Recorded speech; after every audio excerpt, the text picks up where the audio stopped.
Right now, inside every one of your 30 trillion cells, a frantic construction project is happening.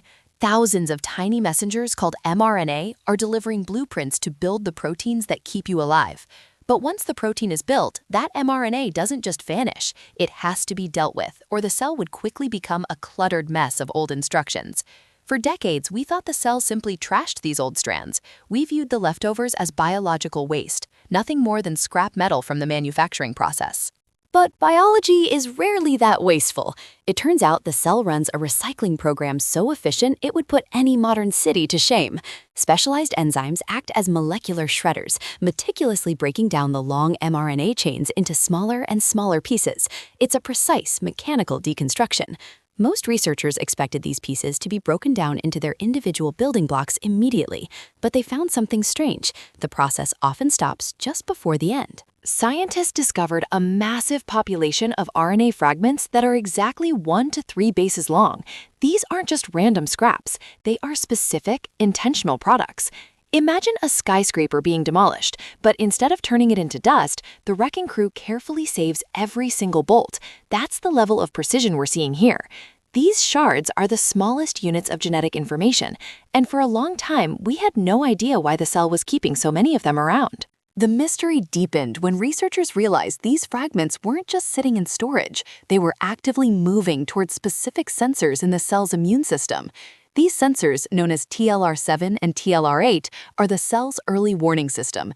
Their job is to detect the presence of invading viruses by looking for foreign RNA. Usually, when these sensors find RNA, they trigger a massive immune response, a call to arms that can lead to inflammation and cellular lockdown. This is where the safety pin analogy comes in. The discovery revealed that these one-base fragments actually bind to the sensors first, but they don't set off the alarm. By occupying the sensor, these tiny shards prevent the immune system from accidentally reacting to the cell's own messenger RNA. They are the off switch that keeps the peace. It's a brilliant piece of biological engineering, using the waste products of one process to regulate the safety of another. To understand how this works, we have to look at the mechanical fit. The TLR8 sensor has 2 distinct binding sites, like 2 specific locks that both need a key. The first site is designed specifically for these one-base fragments. When a single uridine or guanosine base drops into this slot, it changes the shape of the entire sensor. This shapeshift is crucial. It's like putting a cap on a pen. Once the one-base fragment is in place, the sensor is primed but not activated. The second site is where the real drama happens. This is where longer strands of RNA, the kind found in viruses, try to bind. But there's a catch. If the first site is already occupied by a one-base safety pin, the sensor's response to the second site is carefully modulated. It prevents the system from overreacting to small amounts of RNA. This mechanism allows the cell to distinguish between the constant background noise of its own recycling and the actual threat of a viral invasion. Think of it like a high-security vault. The one-base fragments are the authorized keys that the guards see every day. Their presence tells the guards that everything is normal. Without these keys, the guards would be on high alert, ready to shoot at anything that moves. The one-base fragments provide a constant all-clear signal. This discovery fundamentally changed our understanding of RNA. It's not just a messenger. It's a sophisticated regulatory system that manages its own life cycle. But what happens if the recycling process breaks down? If the shredder enzymes fail, the cell can't produce enough of these one-base safety pins. Suddenly, the TLR7 and TLR8 sensors are empty. They become hypersensitive. Without their safety pins, they start treating the cell's own normal mRNA as a threat. This is the mechanical origin of an autoimmune response. The body isn't broken in the traditional sense. It's just missing its internal dampers. This cellular police force is incredibly efficient. It ensures that the immune system, one of the most destructive forces in nature, is only unleashed when absolutely necessary. By studying this, we've learned that the waste we've been ignoring for decades is actually the very thing keeping us from literal self-destruction. It's a humbling reminder that in biology, every single atom usually has a job to do.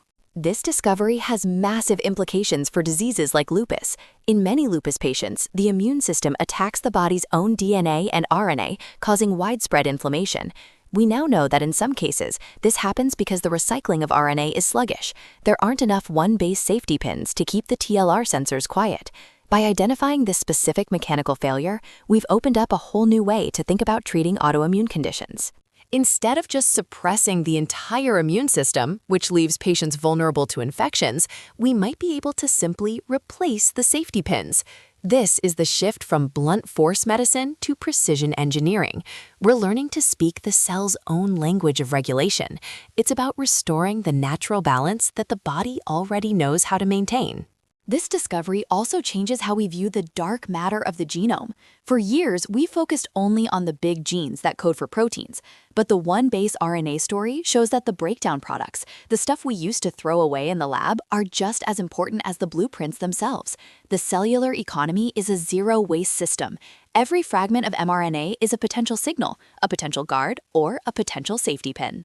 As we get better at mapping these tiny fragments, we're finding they play roles in everything from cancer to neurodegeneration. The safety pin is just the beginning. We are entering an era where we don't just fix what's broken, we optimize the internal recycling systems that keep us healthy in the first place.